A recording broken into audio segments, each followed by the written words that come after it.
மலைகளால் சூழப்பட்ட ஒரு சிறிய கிராமம். அங்கே வாழ்ந்தான் உதய் என்ற ஒரு சிறுவன். ஏழ்மை அவன் வாழ்க்கைதான். ஆனால் கனவுகள் வானத்தை தொட முயன்றவை. மின்சாரம் இல்லாத இரவுகளில் விளக்கின் மங்கிய ஒளியில் அவன் படித்தான். நானும் ஒரு நாள் உலகை மாற்றுவேன் என்று மனதுக்குள் சொல்லிக்கொண்டே. ஒரு நாள் கிராமத்தை சூழ்ந்தது பெரும் புயல். எல்லாம் இருள், நம்பிக்கையும் கூட. ஆனால் உதய் சோர்ந்து போகவில்லை.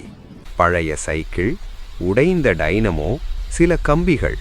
அவன் அறிவு சேர்ந்தபோது ஒளி பிறந்தது. சைக்கிள் மிதித்தால் விளக்கு எரிந்தது. அந்த ஒளி ஒரு வீட்டுக்குள் மட்டுமல்ல, ஒரு கிராமத்தின் நம்பிக்கைக்குள் எரிந்தது. ஆண்டுகள் கடந்தன. இன்று உதய் ஒரு பெரிய விஞ்ஞானி. அவன் ஏற்றிய ஒளி இன்று ஒரு கிராமத்தின் எதிர்காலம்.